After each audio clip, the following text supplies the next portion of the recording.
Hello students, Ram Ram Saran है। आज हम स्टार्ट करेंगे हिंदी व्याकरण। पहला टॉपिक है संज्ञा। ये एचटेट के लिए बहुत ही इंपॉर्टेंट है, ठीक है। और एचटेट से रिलेटेड पीवाई के क्वेश्चंस के हम प्रैक्टिस भी करेंगे लास्ट में। इसकी अलग प्रैक्टिस क्वेश्चंस की अलग वीडियो आएंगी, ठीक है।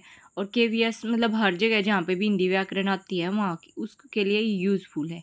तो स्टार्ट करते हैं। संज्ञा। संज्ञा का मतलब क्या होता है? सम प्लस ज्ञा। इसका मतलब हुआ है सम प्लस ज्ञा, मतलब हर चीज को जानने वाला। सुना भी होगा संज्ञा की होया करे जो जो हम बचपन से पढ़ते प्यारे हैं भाई, क्या है ना, उन विकारी शब्दों को कहते हैं जो किसी नाम, वस्तु, प्राणी, स्थान, भाव का बोध कराते हैं, ठीक है। नाम मतलब व्यक्ति का, जीव का, किसी भी चीज का नाम हो। फिर एक होया करे विकारी शब्द, एक होया करे अविकारी शब्द। विकार तेनु मान के चलो जिसके अंदर परिवर्तन हो जावे। ए लाग गया ना जिसके आगे, तो मतलब वो चेंज ना हो, वो नु का नु रहेगा, जो बदल ना सके। जैसे उदाहरण में लड़का धीरे चलता है, लड़की धीरे चलती है, लड़के धीरे चलते हैं। तो धीरे क्या है? चेंज नहीं हुआ ना, तो ये क्या है? अविकारी शब्द है। ये इंपॉर्टेंट है यहाँ से कि ये आ जाता है, बहुत बार आता है कि व्युत्पत्ति के आधार पर कितने टाइप होते हैं। अर्थ के आधार पर देखो, व्युत्पत्ति के आधार पर संज्ञा 3 प्रकार की होती है। व्युत्पत्ति इसमें नु देखो 3 तय है ना।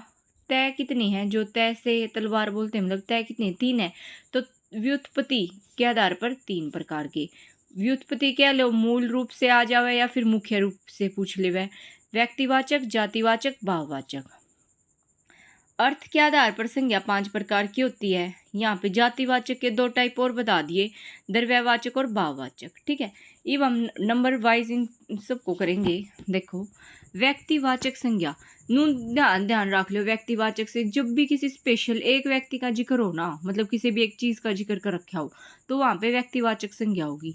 जिस शब्द को देखकर यह लगे कि यह विशेष खास एक ही है, जैसे मतलब, या फिर हम कह सकते हैं कि वह संज्ञा जो एक व्यक्ति और एक वस्तु या फिर एक स्थान के बारे में बोध कराती है, जो एक से अधिक के बारे में बोध करके कराती है। मतलब एक का कराओगी तो व्यक्तिवाचक, और एक से ज्यादा का करा देगी तो वह क्या हो जाओगी?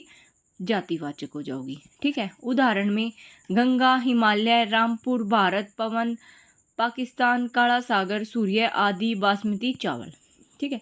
ईब है जातिवाचक संज्ञा।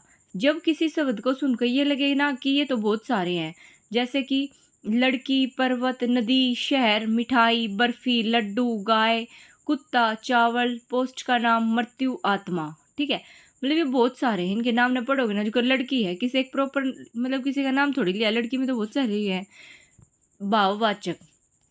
भाववाचक जो कि आप जो बहुत जल्दी भावुक हो जाते हो, पढ़ने खातर बैठे हो और एकदम से तुम्हारा मन किया चल वो वेब सीरीज देख ले या फिर कुछ भी, तो भाव जहाँ पे फीलिंग्स का जिक्र होगा, जो बस हम फील मतलब महसूस कर सकते हैं, छू या नहीं देख सकते।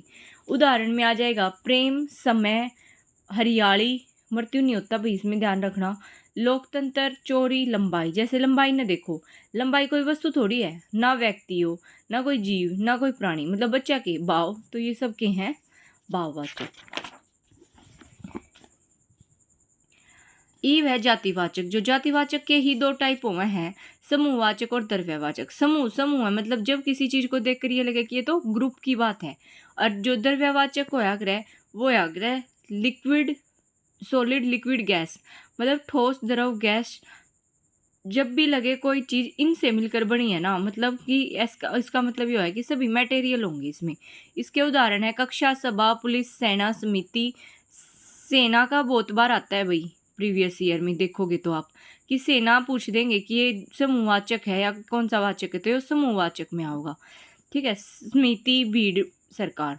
लकड़ी, वन, दूध, दही, हवा, ऑक्सीजन, मिट्टी। ध्यान करना, नोट करना ये चीज कि अगर ऑप्शन में समूहवाचक नहीं है तो आंसर जातिवाचक होएगा। समूहवाचक व द्रव्यमान हमेशा, समूहवाचक और द्रव्यवाचक ये जो है हमेशा ही क्या होते हैं? एक वचन होते हैं। फिर है भाववाचक संज्ञा। ये 5 प्रकार से बनती है। मोस्ट इंपोर्टेंट क्वेश्चन संज्ञा से यहीं से निकलते हैं, भाववाचक संज्ञा से। तो ये मोस्ट इंपोर्टेंट है, ये चीज ध्यान रखना। देखो, जातिवाचक है, जातिवाचक में पुरुष है, पुरुष से भाववाचक बन गया। कैसे बनाएंगे? तव, तय, वह। पुरुष से पुरुष तव, नारी से नारी तव, किशोर का किशोर्य, जवान से जवानी। तो आपको एक वो दे देंगे एग्जाम में, जैसे पुरुष का पूछ लेंगे भाई इसका भाववाचक बनाओ, या फिर आपको दे देंगे नारीत्व है तो ये क्या, ये कौन सा वाचक है, जातिवाचक है, भाववाचक है, व्यक्तिवाचक है, ऐसे करके, ठीक है। फिर 4 ऑप्शन दे देंगे, उनमें से भाववाचक की पहचान करो, किसे भी तरिया घुमा फिरा कर दे इसके हैं। फिर है सर्वनाम से। भाववाचक संज्ञा दूसरी जो होती है वो सर्वनाम से बनती है। देखो भाई, एक बनती है जातिवाचक से, एक बनती है सर्वनाम से, विशेषण से, क्रिया से, अव्यय से, ठीक है। अवयव देखो, भाववाचक संज्ञा का है अपना से अपनापन, निज, तव, सरव, सव। विशेषण से सुंदर है कोई चीज, भाव बनाना है उसका तो सुंदरता, मिठा, मिठास, उदार, उदारता। क्रिया से कोई भी एक्टिविटी होना, थकना से थकावट, हंसना से हंसी, लड़ना से लड़ाई। अवयव से परस्पर से पारस्परिक, व्यवहार से व्यवहारिक। ये देखो कुछ एक्सेप्शनल केस हैं जो कि व्यक्तिवाचक से जातिवाचक और जातिवाचक से व्यक्तिवाचक हैं। जैसे कि आपको एग्जाम्पल दे दिया कि भाई हरिश्चंद्र है, हरिश्चंद्र तो एक व्यक्ति का नाम है, पर कभी कभी आपको स्टेटमेंट पढ़नी है बहुत ही ध्यान से एग्जाम में कि वो क्या कह क्या रहा है और पूछ क्या रहा है। अंडरलाइन किए हुए वर्ड्स पे आपको ज़्यादा फोकस करना है, ठीक है। यहाँ पे होता तो व्यक्तिवाचक है, पर देखो हमारे देश में हरिश्चंद्र अब कहाँ देखने को मिलते हैं। एक पर्टिकुलर एक बंदे का जिक्र नहीं कर रहा है, यहाँ पे बहुत सारे हरिश्चंद्र का जिक्र कर रहा है ना, कि सच तो कोई बोलता ही नहीं। तो ये क्या है, जातिवाचक है। स्टेटमेंट देखकर हमें जवाब देना है। विभीषण हर जगह मौजूद है क्योंकि यहाँ पर पूरी जाति से को प्रेजेंट कर रहा है विभीषण। गांधी के है जातिवाचक।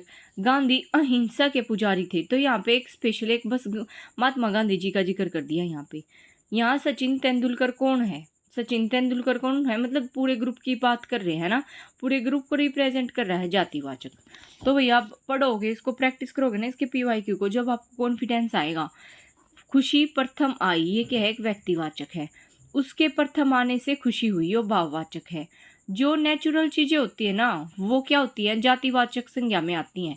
जैसे मृत्यु है, आत्मा हुई, भगवान, ईश्वर। गंभीरता क्या है, शब्द संज्ञा है। अब हम ये हमारा संज्ञा सब जो टॉपिक था ये खत्म हो गया है, ठीक है। अगर नहीं समझ आया तो भाई कमेंट करना। Thank you so much, all the best for your exam.